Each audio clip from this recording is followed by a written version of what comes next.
Test, voilà. Bonjour et bienvenue à cette conférence, la dernière de la saison, avant l'été. Donc pour ceux qui découvrent aujourd'hui, Enquête spirituelle, c'est une ASBL. Donc on est là en tant que bénévole pour informer, communiquer, partager, échanger sur les domaines du spirituel au sens large. On n'est ni sectaire, ni religieux. On parle de divers sujets comme l'intuition, le sixième sens, l'au-delà et bien d'autres. On n'est surtout pas là pour vous convaincre. Chacun doit repartir avec sa propre vérité. On fait donc venir des intervenants qui apportent leur propre opinion également. Et chacun d'entre vous doit piocher dans ce qu'il ressent et repartir donc avec sa propre vérité. Ça, j'insiste. Donc il y a une première partie donc, aujourd'hui avec David Mogiel. Voilà. Je laisserai la parole dans quelques minutes. Et on fera une pause vers 16h30. Puis ce sera Lilia, qui vient de la région lilloise, qui transmettra les messages de l'au-delà. Donc vous avez laissé des photos à l'entrée de vos proches décédés. Et Lilia donc, transmettra les messages qu'elle recevra. Je vous demanderai de bien vouloir couper vos téléphones ou les mettre en silencieux. Et puis je vais laisser la parole à David et à vous-même, je crois. Voilà. Bon après-midi, merci. Donc bonjour. David, c'est moi. Oui, en fait, c'est pas qu'à moi qu'on va laisser la parole aujourd'hui. Parce que vous allez parler, beaucoup parler aussi, à mon avis. Donc, bonjour. Avant de commencer, qui ne me connaît pas? Qui me connaît? Les autres. Ceux qui me connaissent, pourquoi vous êtes venus? Vous devez savoir quand même que ça va partir dans tous les sens avec moi. Alors, je m'appelle David, je suis de Haute-Gaule, enfin de Belgique, et mon travail à la base c'est médium, c'est pas conférencier. Donc je vais pas faire une conférence, je vais faire médium. J'aime pas faire conférence, j'aime pas parce qu'en fait je trouve ça un peu s'écouter parler, c'est pas top. Je fais ça à longueur de temps sur YouTube, donc à un moment où je me dis chouette, les gens ils sont là en vrai, eh ben on va faire médium. Mais je vais pas faire médium du genre contact médiumnique avec des personnes disparues parce que je les laisse tranquilles. Je vais faire médium avec mes compétences fondamentales qui sont blocage de vie, frein d'incarnation, pourquoi j'ai un blocage dans le domaine financier, pourquoi j'arrive pas à attirer plus d'argent que mon voisin, pourquoi. Donc je vais vous faire parler aujourd'hui, mais avant de vous faire parler, ce que je vais vous demander de faire tout le monde en même temps, c'est de fermer les yeux. Et quand vous aurez les yeux fermés, je vais vous demander simplement d'imaginer que vous venez de gagner 1 million d'euros au loto. Voilà. En général, c'est la réaction.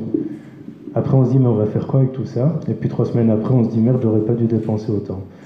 Donc, vous fermez les yeux et vous imaginez que vous avez gagné 1 million d'euros au loto. Mais quand vous imaginez cette chose-là, vous n'imaginez pas que ce que vous pourriez faire avec cet argent.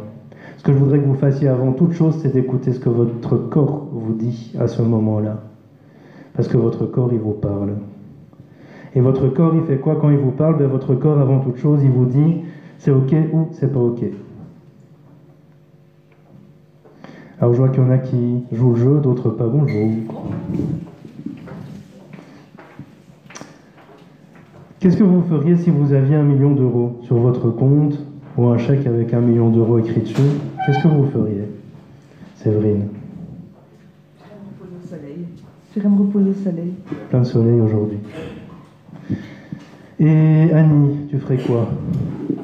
J'aiderais tous ceux que je connais qui ont besoin. Mais pas des œuvres, rien du tout. Il n'y a que les gens autour de moi que je sais qui sont dans le besoin.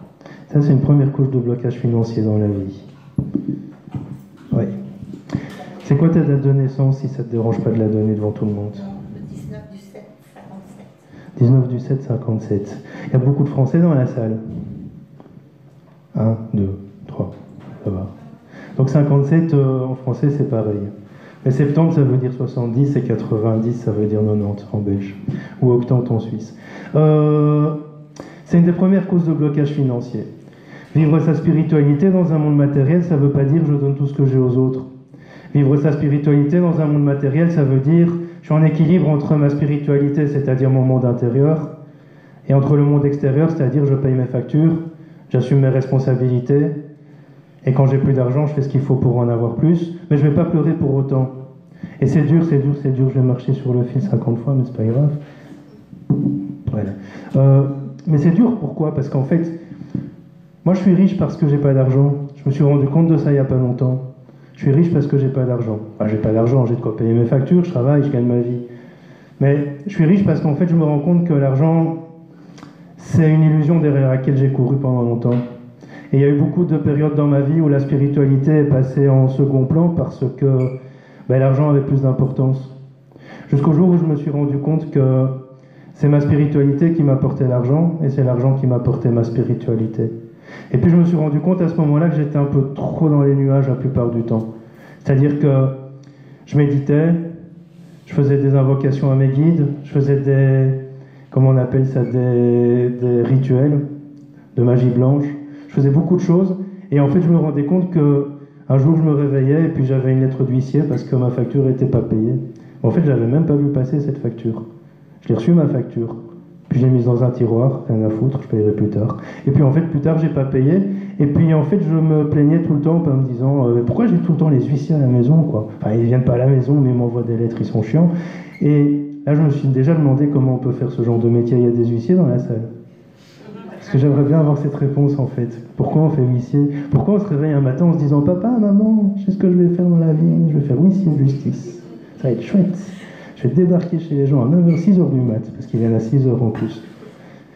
Eh bien, à ce moment-là, je me suis dit, il y a un problème. Il y a un problème parce que chaque fois que j'ai de l'argent, je le dépense.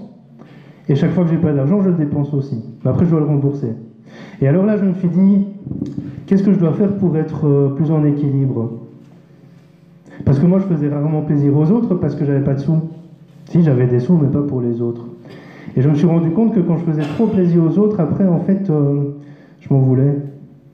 Ah, j'étais content de faire plaisir aux gens, mais après, je m'en voulais parce que je me disais, mais ouais, moi, finalement, qu'est-ce que je mange ce soir? Et c'est un ami à l'époque qui m'a fait prendre conscience du fait que,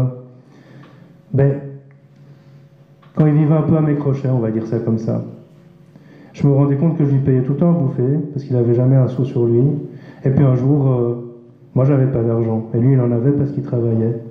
Il m'a mangé devant moi, il m'a pas proposé ne plus qu'une assiette de pâtes. Et là, je me suis dit, en fait, trop bon, trop con. Et c'est là où j'ai commencé à réfléchir sur la spiritualité et la matière.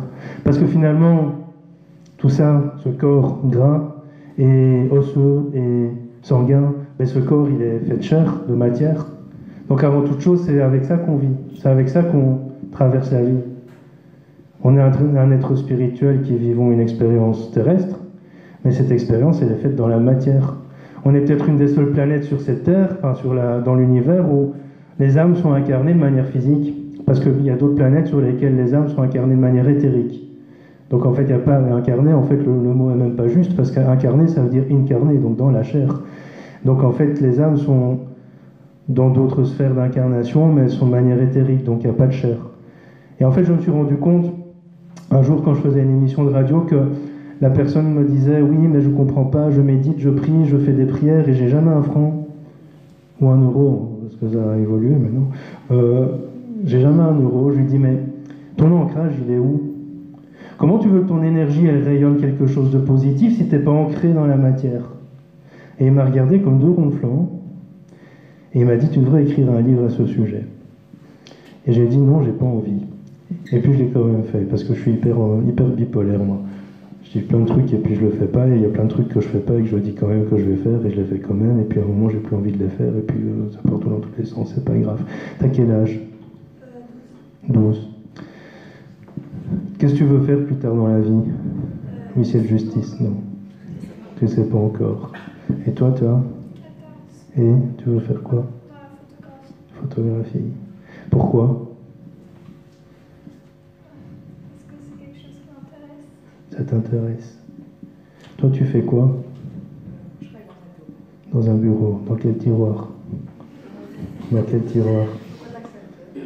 Ah, j'ai fait ça longtemps. J'ai Proximus. Pourquoi tu fais ça?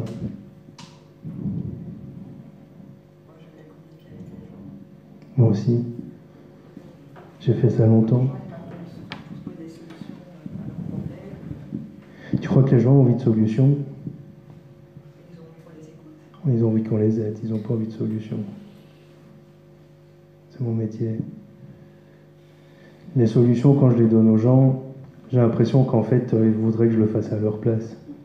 quand je travaillais chez Proximus ou chez Canal+, j'avais parfois l'impression que les gens ils pensaient mais viens le faire chez moi, nom de Dieu, j'y arrive pas. Au lieu de me le dire au téléphone. Et en fait, c'est important ça parce que quand tu fais un métier, quel que soit le métier que tu fais, ce qui est important c'est de le faire parce qu'il nous porte. Pas de le faire parce qu'on a besoin d'argent. Et là, c'est aussi quelque chose qui est intéressant, c'est que quand je me suis rendu compte que les métiers que je faisais, c'est pas moi qui allais vers les métiers, c'est les métiers qui venaient vers moi. Et quand je me rendais compte que je me sabotais tout le temps, parce qu'en fait, à un moment ou à un autre, je faisais tout pour être viré, ben en fait, je me suis dit, mais qu'est-ce que j'ai envie de faire de vrai dans ma vie? Et je me suis posé cette question qui était, de quoi ai-je besoin vraiment? Vraiment, vraiment, vraiment besoin. Et je me suis dit, en fait, j'ai pas besoin d'aider les gens. Que les gens sortent de chez moi avec une aide ou pas, je m'en fous. Mais ce que moi j'ai envie, c'est qu'ils prennent conscience de leurs responsabilités. C'est ça que j'avais vraiment envie dans mon métier. Alors évidemment, j'essaye d'aider des gens, hein. Je suis pas non plus un mauvais, enfin pas aujourd'hui, enfin pas toujours, enfin ça dépend des jours. J'essaye d'aider les gens, mais le truc c'est que je ne suis pas eux. Même quand je travaillais au téléphone, quand quelqu'un râlait parce que son décodeur ou son GSM ne fonctionnait pas, mais rien à foutre, moi je te donnais toutes les solutions que je pouvais te donner. Si ça ne fonctionne pas, tu bouges ton pet et tu vas voir au magasin. Mais non, parce que ce qu'ils voulaient, c'est qu'on vienne en fait chez eux pour le faire. Et là, quand j'ai commencé mon métier, ça fait 23 ans que je pratique. Comme je ne me suis pas présenté, j'avais pas envie de me présenter. Ça fait 23 ans que je pratique quand même dans ce milieu. Je suis d'abord ésotériste avant d'être médium. Et quand je me suis vraiment lancé en consultation, je me suis dit, mais qu'est-ce que je veux apporter aux gens? Au début, c'était de la voyance. Je faisais de la voyance. Je contactais les décédés. Je faisais du conseil, de la guidance. Et quand je me suis dit, qu'est-ce que je veux apporter aux gens, ben, ça a tout changé. Parce que j'ai dit, je voulais pas apporter une béquille, je voulais apporter une manière de devenir autonome. Parce que devenir riche, c'est être autonome. Et c'est d'être autonome qui rend riche. On fait souvent la confusion entre la richesse et la fortune. La richesse, pour moi, elle est intérieure, la fortune est extérieure. J'ai beaucoup d'argent, donc je suis fortuné. J'ai beaucoup d'amis, j'ai une belle vie, j'ai une vie remplie, j'ai des beaux enfants, donc je suis riche. Et en faisant cette différence, rien qu'une différence sémantique, j'ai pu, en fait, me révéler. Alex, tu dors. Tu fais quoi, toi, dans la vie? Je suis photographe. Avec une future stagiaire. J'ai envie de devenir charpentier. Comme Jésus, donc comme le Père de Jésus. Et pourquoi? Parce que justement, en se posant des questions sur le travail, on se rend compte qu'on a envie d'aller dans quelque chose qui nous parle vraiment. Et malgré tout, la photographie, c'est pas ce qui me parlait. Vraiment. On vient à cette conclusion-là. Autant c'est quelque chose d'artistique, et je pensais que c'était une vocation, j'en suis venu, j'ai mes études, j'ai mon bagage. Mais... Le problème, c'est que il y a beaucoup de gens qui pensent que parce qu'ils ont une passion, ça peut devenir un métier. Par contre, un métier doit absolument être une passion. Même si c'est... je connais une dame qui suit une de mes formations, elle fait son métier qui est de nettoyer tout simplement, et en fait, elle trouve ça passionnant parce que ça lui laisse du temps. Ça lui laisse du temps d'écouter des trucs dans ses oreilles pour son développement personnel, elle n'est pas tout le temps sur des dossiers ou avec des clients, donc elle a du temps. Et en fait, ça rend le métier passionnant pour elle. Donc c'est ça qui est fondamental, c'est que vous ayez un métier qui soit une passion en même temps, quel que soit le métier. Toi, tu t'appelles, chez moi, on dit pas tu, on dit pas vous, on dit tu. Hein. Si ça vous plaît pas, je vous dis tu quand même. Toi, c'est comment ton prénom? Dimitri. Et ton métier? Agent de voyage. Agent de voyage. Et qu'est-ce qui te plaît dans ton métier? Rencontrer des gens qui ne parlent pas ta langue, ta culture, et d'essayer de les comprendre, c'est ça. C'est aller voir ailleurs ce qui se passe. Deuxième métier. Va voir ailleurs si j'y suis. C'est ça? Et ton premier métier, c'est quoi? Ah, j'ai commencé en tant que coiffeur. Rien à voir. J'ai vite abandonné. Pourtant, il y a beaucoup de coiffeurs qui se tournent vers la coiffure énergétique et la trichothérapie. Hein. C'est pas mal aussi. On est dans une période où tout le monde veut être aidant. Il n'y a plus personne qui veut être secrétaire. Du coup, dans 50 ans, on va être en pénurie de secrétaires. Et on va avoir plein de thérapeutes, mais plus de patients. C'est vers ça qu'on va. Alors, il y aura des robots, c'est pas grave. Mon tout premier métier, c'était vendeur. Enfin, j'avais une boutique. Et j'aimais bien mon métier, parce qu'en fait, ce que je faisais, c'est que je rencontrais des gens. Je commençais à 8h, je finissais à 23h la plupart des jours. Et en fait, ce que j'aimais dans mon métier, c'était pas tellement de vendre de la bouffe pour animaux. Ce que j'aimais dans mon métier, c'est qu'en fait, ben, les gens étaient... c'est comme quand tu t'occupes des animaux des gens, quel que soit ton métier, en fait, les gens, ils ont plus d'amour pour leurs animaux que pour leurs gosses la plupart du temps. Enfin, beaucoup en tout cas. Et en fait, tu vois les gens qui sont devant leur porte quand tu amènes un sac de 15 kilos de croquettes et qui te remercient comme si le chien n'avait plus mangé depuis 6 ans, hein, alors qu'ils ont encore 25 kilos derrière en stock, mais bon, voilà. Et en fait, j'aimais bien ça, parce que il y avait le métier de vente qui n'était pas mon fort, parce que moi, je ne suis pas un vendeur. Il y avait le métier de contact avec les gens, mais il y avait aussi le métier de contact avec l'animal. Parce que l'animal, il a quelque chose de fondamental. Il y a ce qu'on appelle l'amour universel chez l'animal, ou la haine universelle. Attention, parce qu'amour universel va avec haine universelle. Et en fait, c'est quand tu es dans l'amour universel qu'à partir de ce moment-là, tu peux rayonner quelque chose qui va revenir à toi. Parce que le principe de base, il est simple. Je pense donc je suis. Ça veut rien dire, hein. Et ça veut tout dire en même temps. Je suis ce que je pense, c'est ce que tout le monde pense de cette phrase. C'est pas que je suis ce que je pense. Ce que je pense, en fait, va être déterminé par ce que je suis. Et ce que je suis va être déterminé par ce que je pense. Et donc, tout ce que je vais attirer à moi dans la vie va être déterminé par ça. Si je pense que je suis une grosse merde, ben, j'aurai que des merdes dans ma vie. Par contre, si je pense que chaque fois que je fais quelque chose, je réussis, je réussirai tout ce que j'entreprendrai. Les gens qui ont ce qu'on appelle des doigts en or, c'est pas parce qu'en fait ils sont doués, forcément. C'est parce que dans leur tête, ils laissent pas la place à l'échec. Et l'amour universel, c'est ça aussi, parce qu'on pense souvent que c'est aimer les autres, l'amour universel. Avant toute chose, l'amour universel, c'est de s'aimer soi. Ce qui est dur, parce qu'en fait, s'aimer soi, c'est se valoriser. Se valoriser, c'est dire non, patron, moi je ne vaux pas 1 200 € pour faire le travail que tu me demandes. Je pense que j'en vaux 3 000. Patron, il va dire, il y en a 50 derrière qui sont prêts à gagner 1 200 € pour ça. Ok, ben je leur laisse la place. Parce que moi j'en vaux 3 000. Je me valorise parce que je m'aime. En fait, c'est pas moi que j'aime. J'aime qui je suis.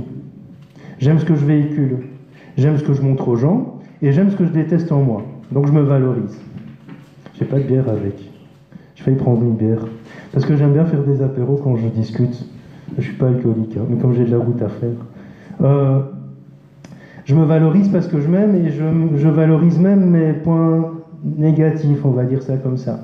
Mes défauts. Donc je peux dire, ben je vaux autant. Et toi, Alex, tu vaux combien ?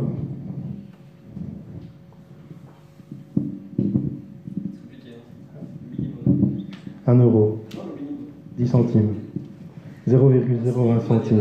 Français, 700 €. non, 1200. C'est 1200 le SMIC. Ouais, c'est bien. En France, oui. Et toi, Annie, tu vaux combien ? Pas beaucoup. C'est quoi pas beaucoup ? Pour moi, pas beaucoup, c'est rien. Mais rien, c'est mieux que rien. Pas beaucoup, c'est mieux que rien aussi.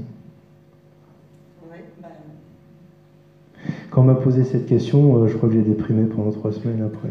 Parce qu'en fait, je me suis dit, je suis qu'une merde, je vaux rien. Et après, j'ai déterminé le truc. C'est 1 euro la minute. C'est pas parce que c'est 1 euro la minute que chaque minute que je passe, je vais demander 1 euro. Je peux passer des heures avec des gens sans demander un seul centime. Mais je connais ma valeur. Je sais que quand je passe des heures avec quelqu'un sans demander un seul centime, même si je leur dis pas tu me dis merci parce que je t'ai offert 300 €, je sais au fond de moi ce que je leur donne. Même mes filles, hein. C'est pas qu'une question de travail, de clients, etc. C'est mes filles aussi. Quand mes filles parfois me font perdre du temps, ça arrive. Eh bien je leur dis là, tu m'as fait perdre 30 minutes, ça veut dire 30 €. Ça veut pas dire que tu dois tout baser là-dessus. Ça veut pas dire non plus que tu dois me donner 30 €. Ça veut dire que tu dois prendre conscience de la valeur du temps. Et en fait, tout ça n'a plus aucune importance. Et je vais vous expliquer pourquoi. Mais ce que je vais vous demander de faire avant de vous expliquer pourquoi, c'est... Je vais vous poser un mot.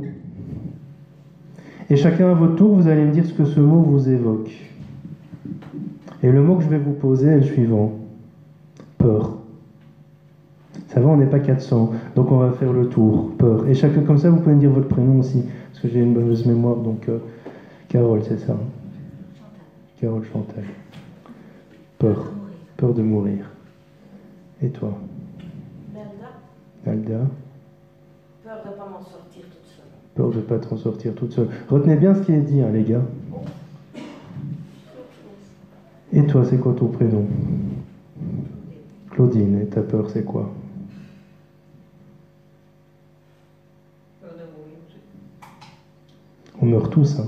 Ah ouais, je sais. Plus ou moins tôt ou tard. Ouais, aussi. Longtemps aussi difficile. Ouais. Peur de mourir. Et toi, Annie? Je dirais plutôt, je ne dirais pas peur, je dirais crainte. Il y a une différence, hein. Une crainte, oui. Il y a une grande différence entre l'appréhension, la crainte, la peur, la terreur. Une crainte, mais pas la peur. Ok. Et toi, Véro, Avenir. peur de l'avenir. L'avenir n'existe pas. De mon futur. Le futur non plus. Demain non plus. En fait, tout est en tout. Pas encore, si, il existe déjà. Mais il est déjà passé en même temps. Tout est en tout. Et en fait, si on vivait tous les jours qu'aujourd'hui, si on vit tous les jours qu'aujourd'hui, il n'y a pas de demain, il n'y a pas de passé, il n'y a pas d'hier.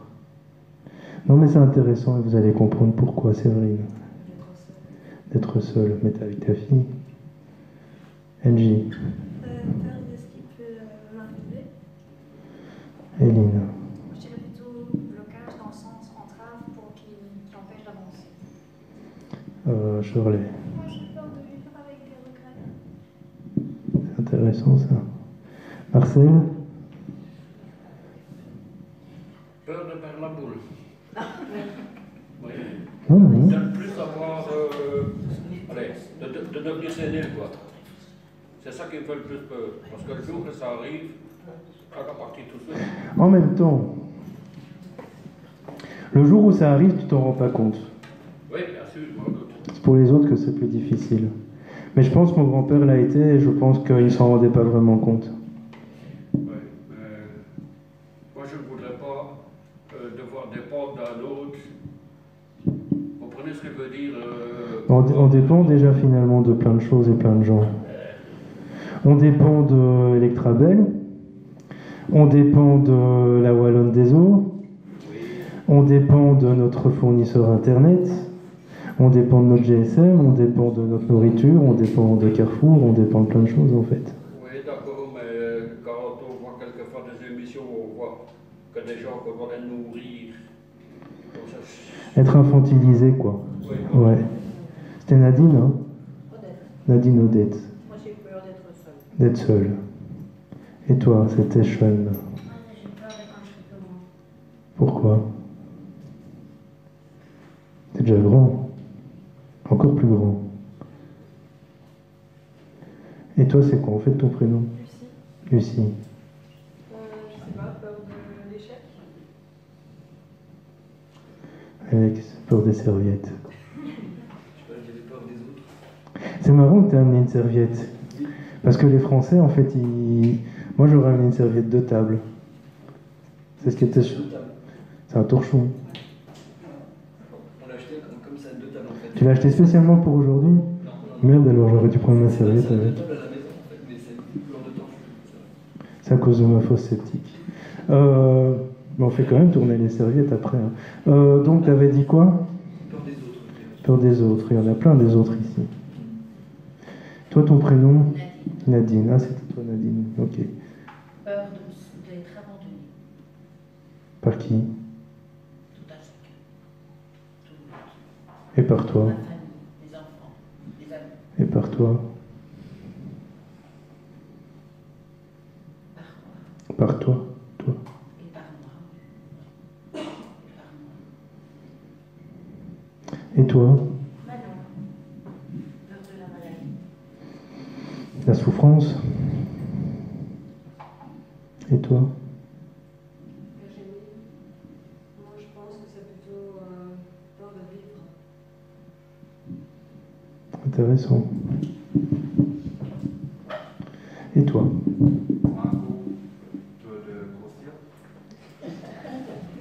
Ça va, t'es sportif toi? Regarde-moi. J'ai pris 25 kilos en un an. C'est la bière. Peur de beaucoup de choses.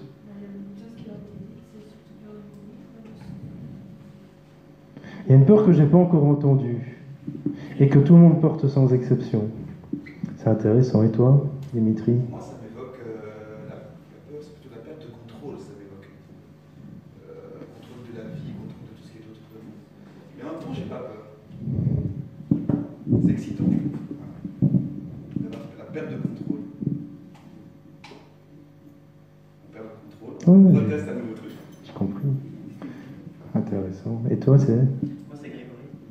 Moi, je me retrouve un peu avec la même peur, c'est la peur de la souffrance, autant niveau maladie, mais aussi morale, émotionnelle. Ça se fait. Il y en a une que j'ai toujours pas entendue. Je vais l'entendre tout à l'heure. Et toi? Celle-là, je l'aime bien. J'aimais bien celle de Virginie aussi. J'aime bien les autres, mais dans le contexte, elles ont un autre impact. Mais on en parlera tout de suite. Et toi?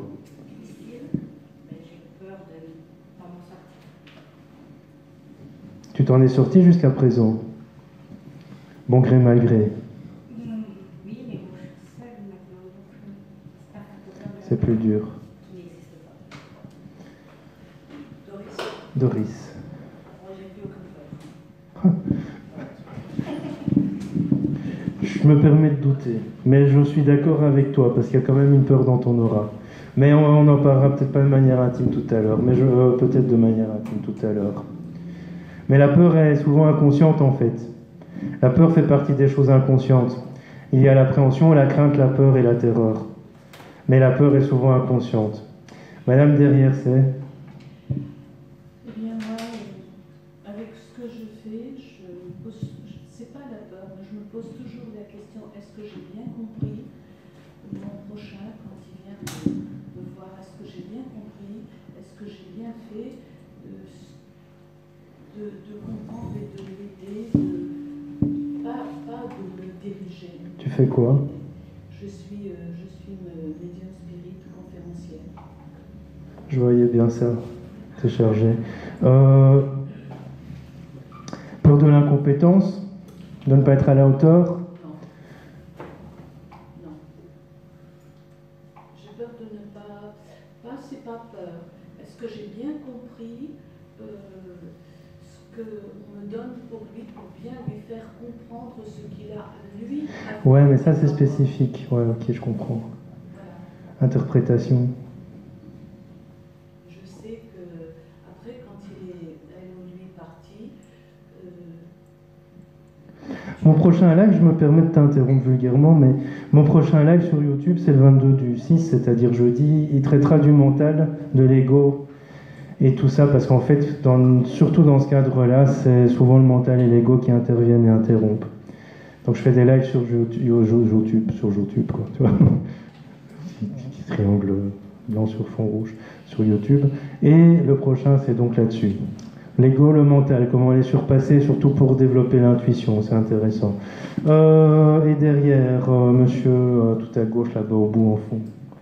Bonjour.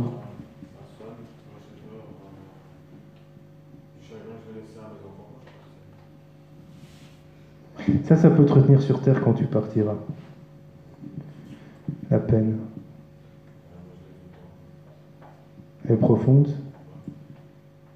Tu penses pas que ça t'empêche d'être équilibré?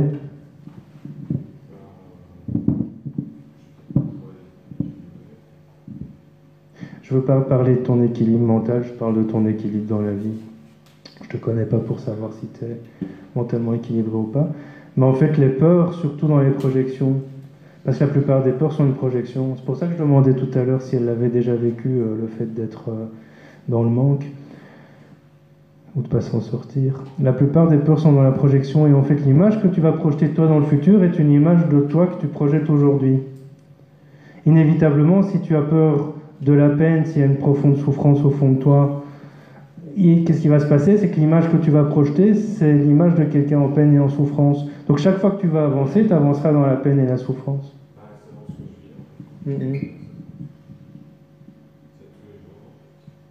T'as déjà pensé éventuellement à, on va dire, te féliciter, te regarder dans le miroir et dire waouh, t'as été bon aujourd'hui? C'est bien. Non, mais te féliciter vraiment.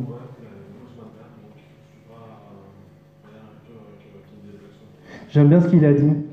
Parce qu'on est élevé dans cette société à se détester, à se regarder dans le miroir en se disant « Berk, il y a un bouton, il y a des dents de travers, il y a trop de poids, il n'y a pas assez de poids, il y a trop de ventre, il n'y a pas assez de ventre, il n'y a plus de bière. » Et puis, qu'est-ce qui se passe? Il se passe que toute notre vie, on s'auto-conditionne à se détester. Donc j'aime bien, parce que je trouve ça pas prétentieux du tout. Alors que tout le monde va dire c'est pas bien, c'est prétentieux, il y a les autres. Mais les autres, à la base, chacun sa merde en fait. Hein. Tu peux être médium ou pas, mais c'est chacun son combat en fait. Hein. Et c'est ça qui est intéressant. C'est qu'à partir du moment où tu t'aimes et que tu t'apprécies, tu auras beaucoup plus de facilité à aimer l'autre et tu n'attendras pas de l'autre qui te donne encore plus d'amour. Et c'est là où je voulais en venir aussi tout à l'heure. Et toi, dis-moi. Bonjour, je m'appelle Jessica. Moi, c'est plus la peur de perdre mon indépendance. Avoir besoin de quelqu'un. Comme Marcel, mais autrement. Sauf qu'on est tous dépendants finalement. Et toi?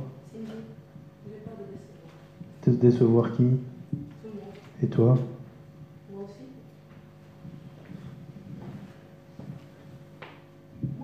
Oui. José, moi j'ai peur de ce que la vie réserve à mes petits-enfants et mes arrière-petits-enfants. C'est des peurs plus spécifiques, ça. Surtout dans une société comme la nôtre. Et c'est là où je voulais en venir aussi tout à l'heure. Moi c'est facile, je crois que j'ai pas peur parce qu'on peut rien éviter. Quelle belle philosophie. On peut rien éviter, non, c'est clair. En fait, si, on peut éviter beaucoup de choses. Mais on peut rien éviter en même temps non plus. Il y a la fatalité et puis il y a le hasard, parce que ça existe. Et toi? C'est Martine, j'ai peur de l'échec. Eh ben, je suis content que tu aies peur de l'échec. Il y a toujours une peur que j'ai pas entendue, parce qu'elle avait peur de l'échec aussi, Lucie. Et toi, Amy? J'ai peur de manquer d'argent pour mes enfants. Voilà, c'est celle-là que je voulais entendre. J'ai peur de manquer d'argent. Parce que je suis sur le point de quitter, justement, de me reconvertir. Et ça me bloque. Donc je suis dans une période de réflexion. Et toi, Laurent? T'as peur d'Amy?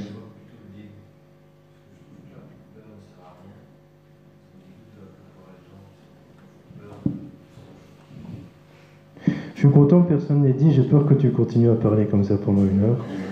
Ça me rassure. Bon, bref. La peur du manque et de l'insécurité sont les 2 peurs fondamentales.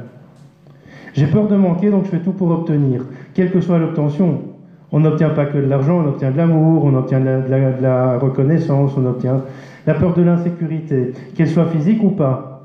Insécurité financière peut générer une insécurité physique. Parce que j'ai pas de pognon, j'ai pas de manger, donc j'ai pas de manger, j'ai malade, et comme j'ai malade, après je vais mourir. Et en fait, il faut faire attention parce que ce sont 2 peurs fondamentales qui vont générer la peur de l'échec, la peur de la réussite, les stratégies d'auto-sabotage, les stratégies de vie négative, en fait, toutes celles qui nous empêchent d'avancer. Et comme je le disais avant de poser toutes ces questions, je ne sais pas si c'est encore énormément d'importance aujourd'hui. Parce qu'il y a une chose de laquelle vous allez devoir apprendre à vous départir. Et je vois déjà le regard lubrique de Alex là. Il y a une chose de laquelle vous allez devoir apprendre à vous départir dans les années qui viennent, et notamment dans les 15 années qui viennent, c'est vos certitudes. Tout ce sur quoi vous avez été basé, tout ce sur quoi on vous a éduqué. Un beau travail, belle maison, belle femme, beau mari. Enfin, je ne parle pas physiquement, je parle dans l'énergie que ça rayonne. Des beaux enfants, des belles études. Et c'est là où on arrive au principe d'abondance. Parce qu'en parlant d'abondance, qu'est-ce qui se passe? Oui, je pense donc je suis. Oui, mais tu penses quoi? Tu penses quoi? Ceci est une question. Ah oui, mais je sais pas. Désolée, j'étais ailleurs. Moi aussi. J'étais dans ma fosse sceptique. Et toi, tu penses quoi? Ah ben voilà. Et toi, tu penses quoi? Je pense donc je suis, mais je pense quoi? Moi, je pense qu'il faut vous parler de maison. Est-ce que vous pensez, comme je parle pour moi, bien sûr, une petite maison, plus de mari qui est parti, des enfants qui ne s'occupent pas de moi, plus beaucoup à manger, et alors, tout ça. Qu'est-ce que tu en fais? Un potager. Un potager, Et un chat. J'ai été opéré la hanche, je ne sais plus le désir. Potager en Alors, tout hauteur. serait un petit peu de la partie. Potager en hauteur. Non, il faut penser aussi, oui, c'est facile à dire, oh, faut voir grand, non, c'est faut pas voir grand. Non, je crois pas qu'il faille voir grand. Si, je pense que c'est pour tout le monde. Je pense que les richesses sont les richesses, pas forcément de nouveau financières, mais toutes les richesses de la terre sont mal distribuées. Je pense qu'en fait, elles sont mal distribuées. Non, je pense donc je suis donc je fais. Plutôt que je fais, j'ai donc je suis. Oui, mais on vous donne une pension, vous dites voilà, vous avez une pension de survie. Oui, mais c'est pas moi qui donne ta pension. Et tirez votre plan, hein. Bon, il faut. C'est l'État. Il faut se plaindre à l'État, mais l'État, il va sauter de toute façon. Bientôt. C'est en projet. J'attends, c'est en projet. Non, l'État, il va sauter parce qu'il ne peut plus continuer comme ça, peut-être dans 15 ans, mais il va sauter. Ouais, mais dans 15 ans, je serai mort. Ouais, mais tu as des enfants et des petits-enfants. Ouais, oui, ça ne pas de moi. Pas encore. Mais c'est une société individualiste. On est construit dans l'individualité. Ah oui, bah au départ, quand mon mari est décédé, tout le monde voulait s'occuper de moi. Et quelques mois après, tout le monde a repris sa vie. Oui, parce qu'ils t'ont soutenu et puis... Ils travaillent tous et ils n'ont plus de temps. Ils t'ont soutenu et puis ils ont estimé qu'en fait, tu étais redevenu autonome. Je pense donc je suis, donc j'obtiens. Mais qu'est-ce qui détermine mes pensées, mes croyances et mes valeurs? Mais comme les croyances sont en phase de déstructuration pour l'instant dans la société actuelle, parce qu'avant on croyait que c'était facile de trouver du boulot, maintenant c'est pas facile. Parce qu'avant on croyait que c'était facile de faire un couple de 60 ans, mais maintenant c'est pas facile, on jette son conjoint comme on jette son mouchoir. Avant on croyait que c'était facile de trouver à manger, mais maintenant c'est pas facile parce que c'est 10 fois plus cher qu'il y a 10 ans encore. Donc toutes les croyances doivent se restructurer pour pouvoir en créer des nouvelles, ce qui va permettre en fait de créer des nouvelles croyances qui vont elles déterminer des nouvelles valeurs, qui vont elles déterminer des nouvelles manières de penser. Le principe d'abondance, il se résume en 3 mots. Être, faire, avoir. Je suis, je fais ce qui est en accord avec ce que je suis, donc j'ai mes valeurs. Je suis quelqu'un de franc et de direct, j'aime pas faire le faux cul. Donc tout ce que je fais est relié à ça. Maintenant, on ne me demande pas de faire du faux cul, parce que sinon, je ne serais pas en accord avec moi-même. Et donc, je suis quoi? Je suis franc et direct. Et donc, j'obtiens quoi? Des gens francs et directs, ou des gens qui n'arrivent pas forcément toujours à discuter avec moi parce qu'ils n'aiment pas leur vérité. Et je fais quoi? Ben, je fais un métier dans lequel je suis franc et direct. Et ça détermine qui je suis. Ça détermine pas ce que je fais, ça détermine qui je suis. Je fais médium, je suis David. Je suis David qui fait médium. Et depuis, qu'est-ce qui s'est passé? Quand j'ai compris ça, j'ai plus dû aller au CPS, parce que j'ai dû aller au CPS à un moment dans ma vie. Alors, CPS, pour les Français, c'est le centre public d'aide sociale, ceux qui te donnent à bouffer, ou en tout cas, qui te donnent une carotte quand t'as faim, ou un peu d'argent, un peu pas assez. Et bien à ce moment-là, j'ai plus dû aller au CPS. Parce que j'ai réussi à, en fait, toujours trouver des solutions pour ne pas manquer. Mais on a peur de manquer de quoi? Parce que finalement, nos grands-parents, ou en tout cas les anciens, ils manquaient de rien, ils n'avaient pas besoin d'argent. L'argent servait éventuellement à acheter des nouveaux rideaux parce que le tissu était cassé, éventuellement à payer des soins, à une nouvelle bête, mais il ne servait pas à manger. Et en fait, toute notre société est basée sur t'as pas d'argent, tu bouffes pas. Sauf si tu as ton potager, sauf si tu as quelques bêtes. Et ça, c'est la problématique de notre société. Alors, je vais vous poser une autre question puisque vous adorez ça. Et si demain l'argent disparaissait, qu'est-ce que vous feriez? Comment vous rebondiriez? Je ne vais pas faire le tour de tout le monde, sinon on est là jusqu'à 7h du mat et Amy fera dodo. Donc, qui veut lever la main pour répondre comme à l'école? Oui, bonjour. J'ai peur de ce manque d'argent, justement. Moi, s'il n'y a plus d'argent, je me sens libre. Et tu bouffes comment? Je voudrais des solutions, potager, Et pourquoi ces solutions, t'attends de pas avoir d'argent pour les chercher?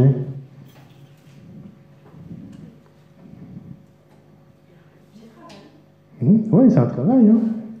Parce qu'il faut mettre en place petit à petit. C'était d'abord Manon. Malo. Manon. T'avais levé le doigt? Oui. Mais en fait, c'était en réalité pour dire la même chose que madame. Finalement, on viendrait autant passer, on ferait notre pain, on ferait notre potager, on élèverait des bêtes, et voilà, on n'aurait pas besoin d'argent. Tout ça.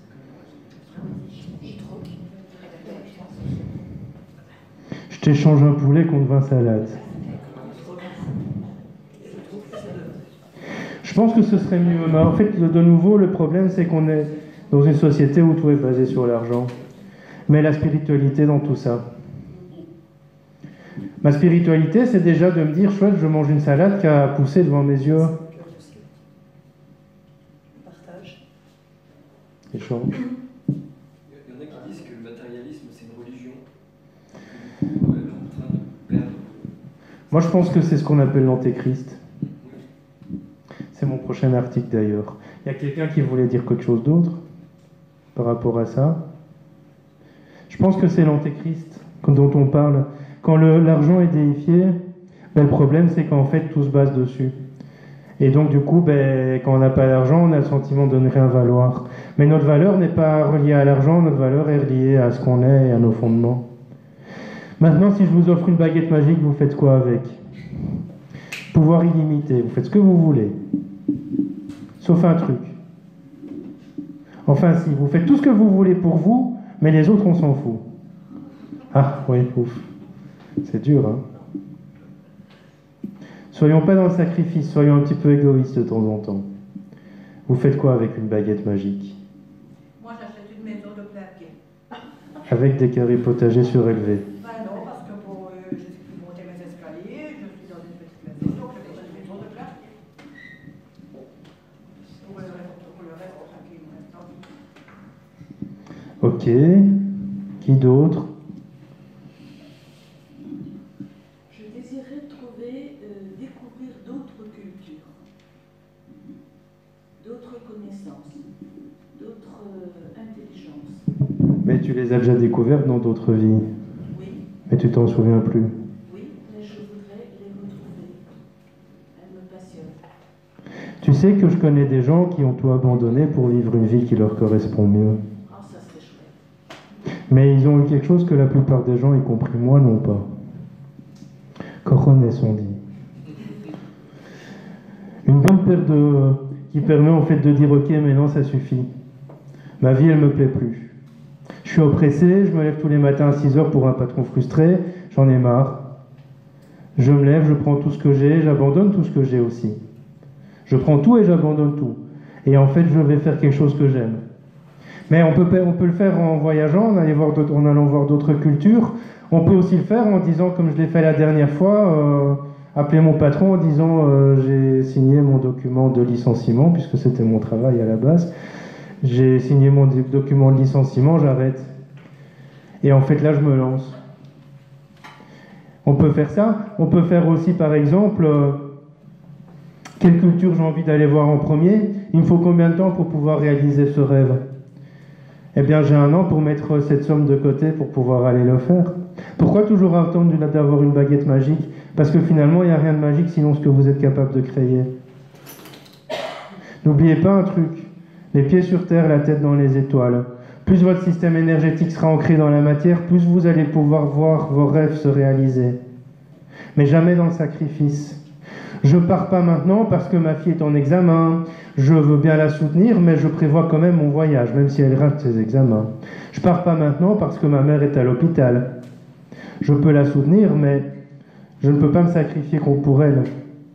Ma mère sort de l'hôpital. Elle a passé une semaine à l'hôpital. Elle sortait aujourd'hui. Elle m'a demandé pour venir la chercher. Je lui ai dit non, je suis à Tournai, les serviettes. Et non, je trouve ça con, mais c'est bon. Et ben voilà, ma soeur a été la chercher. Je ne lui ai pas dit ok, j'annule la conférence et j'y vais. Parce que je me respecte. Elle a compris que ce n'était pas du rejet ni de l'abandon. Maintenant, si personne n'avait pu aller la chercher, j'y aurais été, évidemment. Et j'aurais peut-être retardé. Mais en tout cas, la première réaction était non, je ne peux pas. Je lui ai pas dit, va te faire foutre, je peux pas. Je lui ai pas dit, mais t'es égoïste, tu penses pas à ma conférence. Je lui ai juste dit, non, dimanche, ça ne convient pas. La manière d'exprimer les choses est fondamentale aussi. Les pieds sur terre, la tête dans les étoiles, c'est ce qui vous permettra un ancrage énergétique qui va vous permettre d'attirer à vous ce qu'on appelle la loi de l'attraction. Cherchez dans tous les livres ésotériques du monde, vous ne verrez jamais notion de la loi de l'attraction dans les lois de l'univers. Ça s'appelle la loi de résonance. Je résonne et je reçois. Si je résonne une énergie qui dit je ne mérite pas, tout va prouver que je ne mérite pas. Donc la spiritualité est importante parce que c'est commencer déjà par travailler sur soi. Apprendre à mériter et à plus être dans le démérite. Pourquoi on est dans le démérite? Mais c'est pas bien, Annie, tu te rends compte, je t'ai pas demandé ça, c'était pas la consigne. Eh ben voilà, ça commence là le démérite. Merde, je suis nul. J'ai rien compris. Pour aussi revenir sur l'exemple de Martine, je sais plus. Toi là-bas au bout. Je sais plus ton prénom. Ah oui, Lélia. Bah oui, c'est toi qui passes après. C'est là que commence le démérite. Mais t'as pas lu les consignes? C'était pas bien. Tu n'as pas fait ce qu'on t'a demandé. Mais enfin, je t'ai donné quelque chose en bon état et tu me l'as cassé. Ça va pas? Et en fait, de là, on commence à être dans toute une énergie où en fait on est nul, on se dévalorise. Ou alors, comme ma petite fille, on n'a rien à foutre. Bah ouais, je l'ai cassé alors. T'as qu'à racheter ou réparer. Voilà, ça c'est la plus petite chez moi. T'as qu'à racheter. Et je te donne de prendre des sous dans ma tirelire, t'as qu'à racheter, c'est ce qu'elle me dit. Et alors, là, elle ne va pas être dans une énergie où elle démérite. Parce qu'en fait, elle est posée dans son truc. Alors, les nouveaux enfants sont des enfants particuliers qui créent la nouvelle société. Et la nouvelle société sera basée sur des valeurs complètement différentes. En d'autres termes, ce sera plus des valeurs rouges à 1 million, donc je suis quelqu'un. Ce sera des valeurs rouges à un potager, donc je suis quelqu'un. Alors, les choses se mettent en place maintenant. Les informations que moi j'ai reçues en canalisation, c'est 2022, pour l'ancrage total de la nouvelle société. Mais ça commence en 2012. La fin du monde tel qu'on l'a connu a commencé en 2012. Pour s'ancrer jusqu'en 2022. Donc petit à petit et crescendo, dans quelques temps, avoir 1 million d'euros sur son compte, ou même 500 euros sur son compte, n'aura plus d'importance. Ce qui sera important, c'est de savoir si tu es capable de potager, si tu es capable de t'occuper de toi aussi. Parce que quand on démérite, on ne s'occupe pas de soi. Je vais d'abord faire ci, je vais conduire mes filles à l'école, et puis je vais travailler pour les autres, et puis quand j'aurai fini de travailler, je vais faire les courses pour la famille, et puis je vais faire le linge de tout le monde, et puis je vais faire les lits, et puis une fois que j'aurai fait les lits, je fais le repas pour tout le monde, puis je mets tout le monde au lit, je fais les bains, puis je m'affale comme une vieille larve sur le canapé. Et où est-ce que je me suis occupé de ça, de moi finalement, dans tout ça? Nulle part. Pourquoi, Annie? Pour les autres. Pour les autres. Et les autres, ils ont été tellement gentils qu'ils te l'ont rendu. Pas spécialement. Pas spécialement, ok. Et toi? Pareil. Et... moi, certainement, oui, tout à fait pareil. Qui pas pareil? Ah, pourquoi? J'ai pas compris, excuse-moi. Ouais. Et alors un enfant accepte très mal que tu lui dises aujourd'hui j'ai pas envie de regarder ce que tu viens de faire. Et je le fais moi. Ça ne les empêche pas de se construire. Je lui dis pas va te faire foutre avec ce que tu viens de faire. Je lui dis Ambre, aujourd'hui je n'ai pas envie de regarder, j'ai beaucoup de choses à faire, je regarderai demain. Bah, t'as qu'à râler, mais ce sera demain, ce sera après-demain du coup. Et ça, c'est un problème. Vous connaissez le premier processus de l'être humain, la stratégie de vie, la première stratégie de vie. Il y en a 3 en fait, mais la première d'entre elles. La comparaison. Ouais, les salades de mon voisin sont plus grosses que les miennes. Ouais, le jardin de mon voisin, il est plus beau que le mien. Ouais, la femme de mon voisin. C'est la comparaison. Je compare donc je suis. Puis c'est je consomme donc je suis. Mais je compare donc je suis. Ça commence à la crèche. Mais pourquoi t'as pas mangé ton yogourt? Regarde, elle l'a fini. On est conditionné à ça. Et comme la plupart des gens te disent oui, il faut s'occuper de tes gosses, il faut s'occuper de machin, il faut s'occuper d'eux, à un moment tu te dis et moi je m'occupe de moi dans quand? Le deuxième c'est le jugement. J'ai entendu tout à l'heure Virginie qui disait c'est pas cool de se faire dévisager quand on rentre quelque part. Et en fait c'est mon métier de dévisager les gens. Puisqu'en dévisageant les gens, je vois leur aura. Et en voyant leur aura, je vois leur karma. Et en voyant leur karma, j'essaie de les aider. Néanmoins, c'est le jugement. Parce que les salades de voisins sont plus vertes, il a dû acheter un engrais plus cher. Ah, il est riche, le voisin. Je le juge. Ou t'as vu ses chaussures avec cette robe, ça va pas du tout. Ou t'as vu ses lunettes ne lui vont pas, etc., etc., etc. Et le troisième processus fondamental, c'est pour 99% des gens, la dévalorisation. Je ne vaux rien. Parce que mon voisin a des salades plus vertes que la mienne. Parce que la femme de mon voisin est plus belle. Parce que sa pelouse est bien tondue. Parce que sa tondeuse a coûté 800 € et que la mienne, je l'ai achetée en occasion à 40 €. Et je ne vaux rien, donc je suis qu'une merde. Et ça, c'est les processus de vie et les stratégies de vie. Et c'est là où travailler sur vous va vous permettre l'équilibre. C'est-à-dire que je travaille sur moi pour apprendre à me valoriser. Même ma tondeuse ne fonctionne peut-être pas bien, mais j'ai réussi à planter un magnifique pommier. Et quand il y aura l'hiver et qu'il ne pourra plus aller faire ses courses, moi j'aurai des pommes. Donc je parviens à me valoriser malgré ce que j'ai pu voir chez le voisin. Et donc je parviens à m'équilibrer. Et donc je suis en équilibre entre ma spiritualité et ma matérialité. Parce que la spiritualité, c'est pas tirer les cartes, c'est pas être médium. La spiritualité, avant toute chose, c'est être capable d'accorder son monde intérieur avec le monde extérieur qui nous entoure. Pourquoi je suis venu sur cette terre en cette période trouble, etc., etc., plutôt que de se dire, chouette, je suis sur cette terre en période trouble. Je vais pouvoir faire plein de trucs que j'ai envie de faire. Ça va être chouette. On va sortir les serviettes. Et puis, dernier point fondamental, il y a votre karma. Et ça, c'est ma spécialité. Parce que quand je vous ai posé une question tout à l'heure, j'ai aussi pu voir certaines choses dans vos énergies. Et la peur du manque, elle est une peur souvent inconsciente, mais elle n'est pas présente chez tout le monde. Par contre, il y a la peur de l'échec.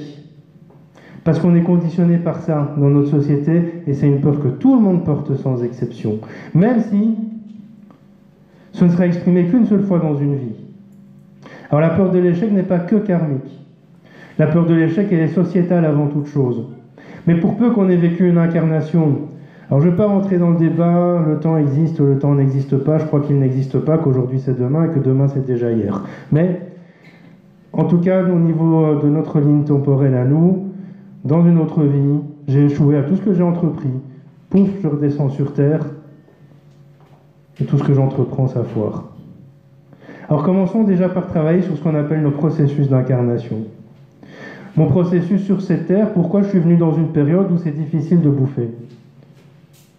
Où un poulet coûte 50 fois plus cher qu'il ne coûtait il y a 10 ans. Pourquoi?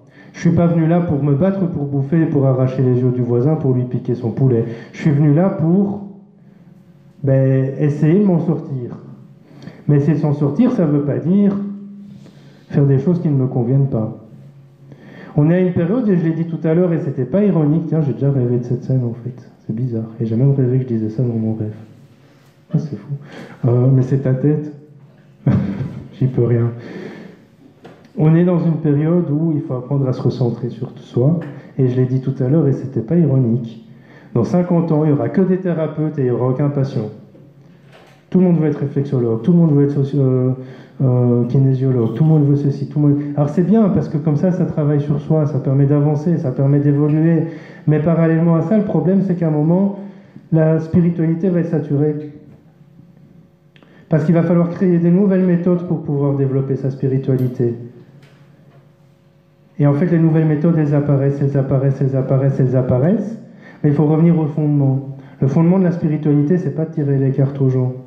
Les fondements de la spiritualité, c'est d'aider son énergie terrestre, c'est-à-dire tout ce qui est pouf ici ancré sur la Terre, plus ou moins fort, à s'ancrer encore mieux pour pouvoir être connecté à son énergie d'âme et donc rayonner et résonner ce qu'on est. Alors j'ai beaucoup parlé, j'ai parlé beaucoup plus que vous, mais j'ai pas fini, il est quelle heure? Parce que j'ai pas l'heure. On a encore 20 minutes, 14 minutes. Alors, je vais vous poser des questions. Il y a des questions que je vais vous poser, mais, pardon, je n'ai pas envie de réponse. Je vais vous les poser pour vous. La première question que je vais vous poser est la suivante. Et si je pouvais revenir le jour de ma naissance et revivre ma vie entière, exactement la même vie, exactement les mêmes expériences, exactement les mêmes rencontres, les mêmes choix, sauf que j'ai la conscience de qui je suis maintenant, depuis mon plus jeune âge. En d'autres termes, je reviens et je revis toute ma vie avec la conscience de qui je suis aujourd'hui. Qu'est-ce que je ferais de différent? C'est une question à laquelle je vais vous demander de réfléchir un jour. Il y a une autre question à laquelle je vais vous demander de réfléchir. J'ai demandé tout à l'heure à Amy qu'est-ce qu'elle ferait si l'argent disparaissait. Enfin, j'ai demandé à tout le monde, mais elle a répondu en premier. Moi, si l'argent disparaissait, je ne sais pas ce que je ferais.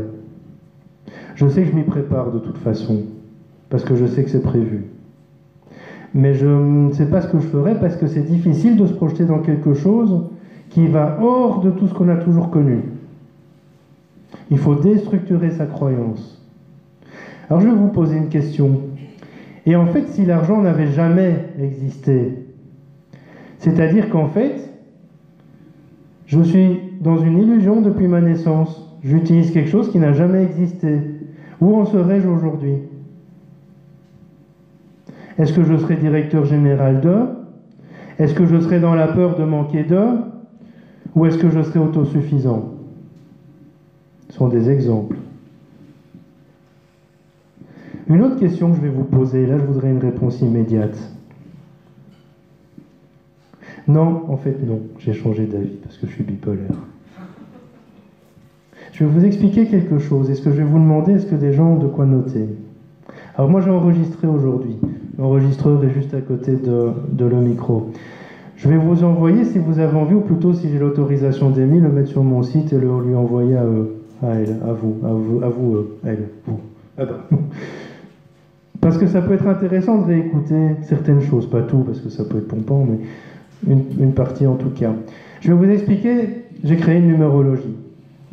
Et en fait, je vais vous donner les chiffres que j'ai créés, enfin l'interprétation des chiffres que j'ai fondés, et je vais vous demander, si vous ne le notez pas, vous le réécouterez, avec votre date de naissance à un autre moment, ce soir, demain, dans 10 ans, dans 50 ans, dans une autre vie, vous allez en fait essayer de voir un petit peu qui vous êtes, où vous êtes, et ce que vous allez fonder sur cette terre. Je vous rappelle, mon travail à la base, c'est le karma, les blocages karmiques et transgénérationnels, et tout ce qui touche en fait au choix d'incarnation, à la base. Donc la numérologie va vous permettre de comprendre ce que vous venez travailler sur cette maudite terre. Alors le 1, c'est un chiffre intéressant parce que c'est celui de l'indépendance. Plus vous allez avoir de 1 dans votre thème, plus vous aurez des difficultés avec l'autorité. Plus vous aurez de difficultés à vivre sous la pression des gens, et plus vous aurez de difficultés à sortir du contrôle. Je suis sûr que ça parle à personne.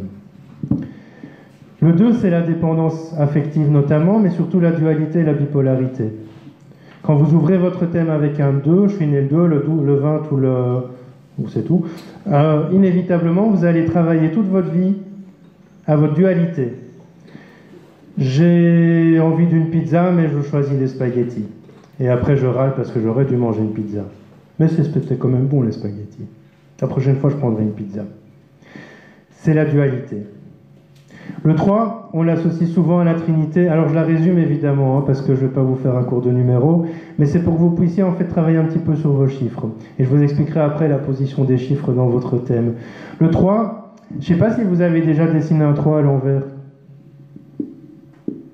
C'est l'amour universel. Si vous ouvrez votre thème avec un 3, ou plus précisément le karma du mois de mars, c'est le thème de l'amour universel. Ce que je viens travailler sur cette terre, c'est apprendre à aimer les gens parce qu'ils sont comme ça, et c'est tout. Je les aime pas parce qu'ils sont beaux, parce qu'ils sont riches, parce qu'ils sont grands, parce qu'ils sont tatoués, parce qu'ils ont des piercings. Je les aime parce qu'ils sont comme ils sont. Point. Et en fait, j'en ai rien à foutre de les aimer, parce que moi je m'aime aussi vraiment tel que je suis. Et c'est pour ça que je dis que c'est bien de s'aimer. Moi, il m'a fallu 38 ans pour apprendre à m'aimer, à aimer le reflet, à me regarder dans un miroir. 38 ans. Hein. C'est peu et c'est beaucoup en même temps. Mais quand j'étais petit, j'étais obèse. Mon surnom, c'était super imbécile. Rien à voir. Hein. On m'appelait même pas Bouboule ou n'importe quoi, on m'appelait super imbécile. Et en fait, donc, dans ma tête, j'étais super imbécile. J'étais pas David. Donc, il a fallu 38 ans pour sortir de cette image. Un jour, quand j'ai perdu près de 60 kilos, je me voyais obèse dans un corps de maigre. Alors j'ai tout fait pour reprendre un peu, comme ça je suis bien. Le 4, c'est tout ce qui touche au poids transgénérationnel. C'est aussi le karma du mois d'avril.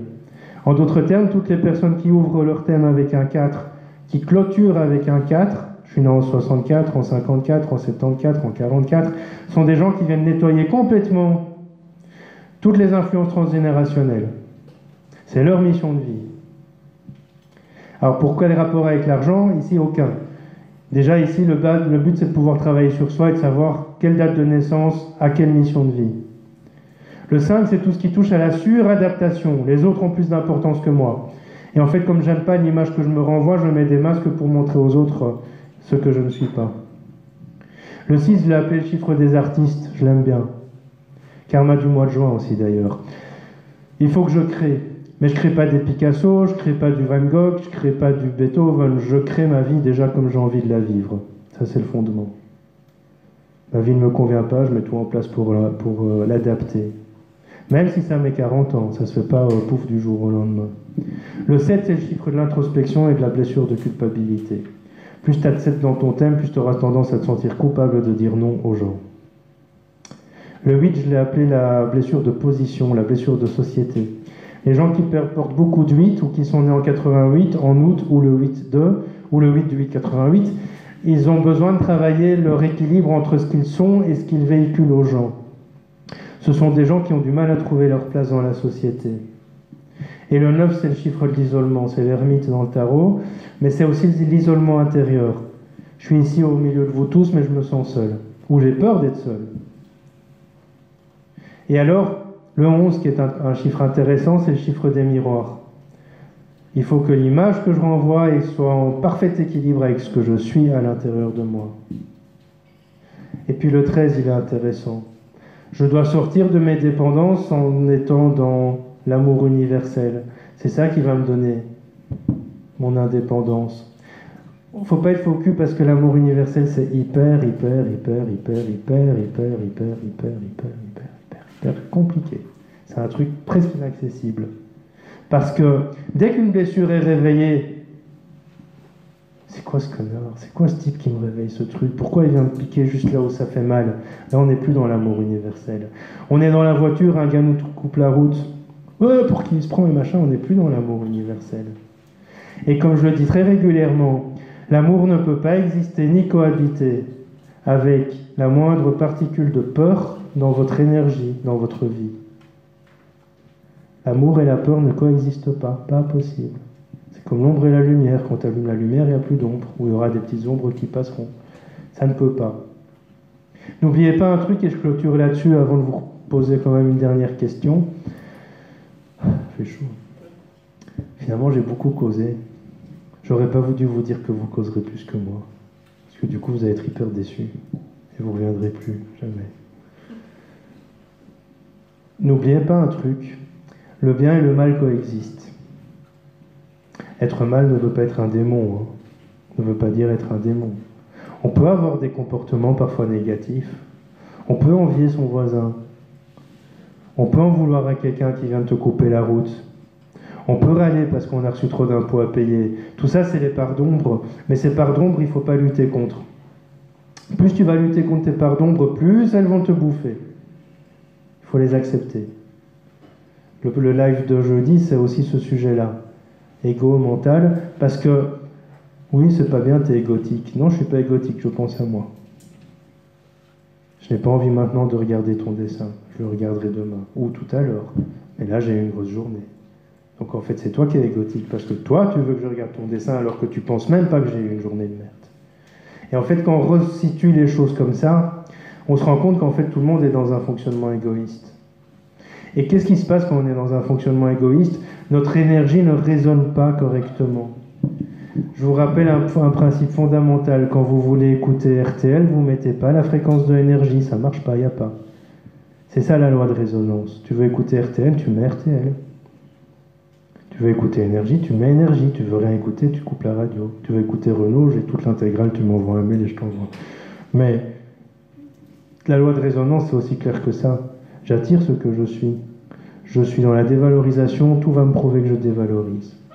Je suis dans Pas de l'ego forcément, mais je parviens à me donner du temps, à me consacrer du temps, à m'estimer, à me faire plaisir, à me féliciter. À ce moment-là, tout va me prouver que j'ai raison. Ce qui peut amplifier l'ego aussi. Hein.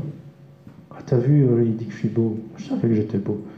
Mais ouais, il le dit quand même, donc je suis encore plus beau que ce que je pensais. Ça peut amplifier l'ego. Attention à ne pas non plus tomber dans des jeux d'ego. On a passé l'âge. Néanmoins, la dernière question que je vais vous poser est la suivante. Je cherche, en fait, parce que j'improvise. Et je suis pauvre.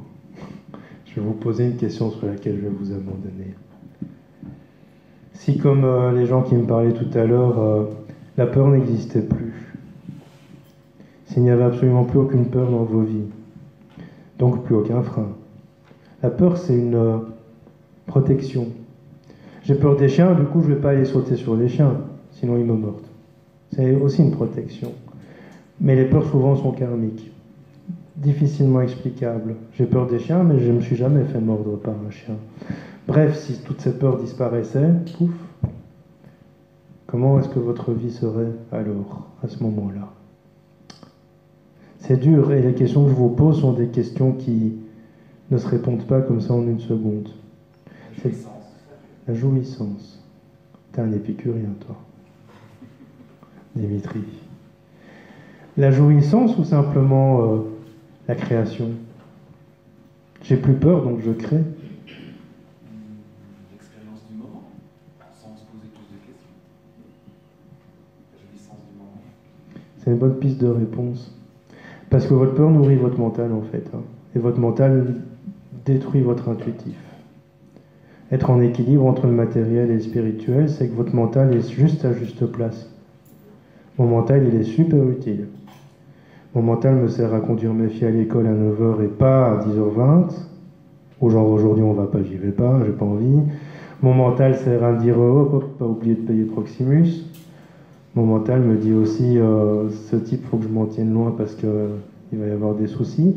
Par contre tout mon intuitif, c'est pas le mental qui gère ça. L'intuitif c'est dans le cœur. Donc posez-vous cette question. Et la réponse sera intéressante parce qu'elle peut aussi, pouf, apparaître comme ça du jour au lendemain.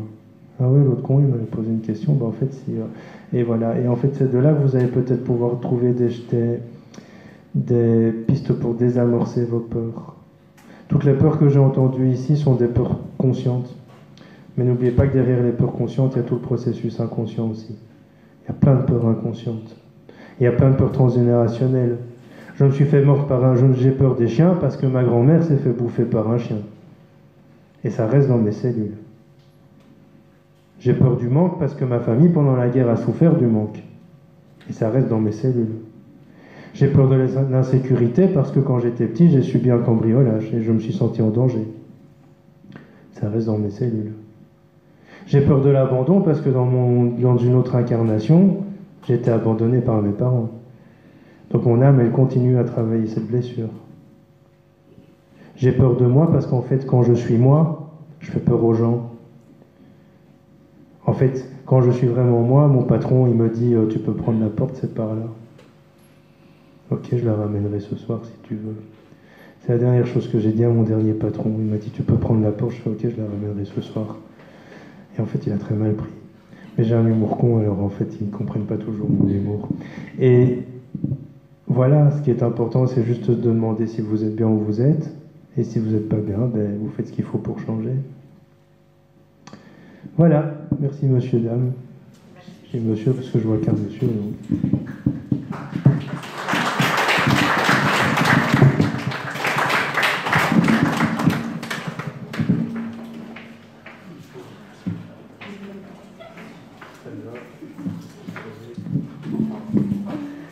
Merci David pour ton intervention, toutes ces questions qui vont, je pense, vous aider, vous torturer l'esprit peut-être, mais c'est pour votre bien. Alors, je sais que moi c'est très parlant et ça parlera beaucoup d'entre vous. On fait une petite pause de 20 minutes environ. On se retrouve ici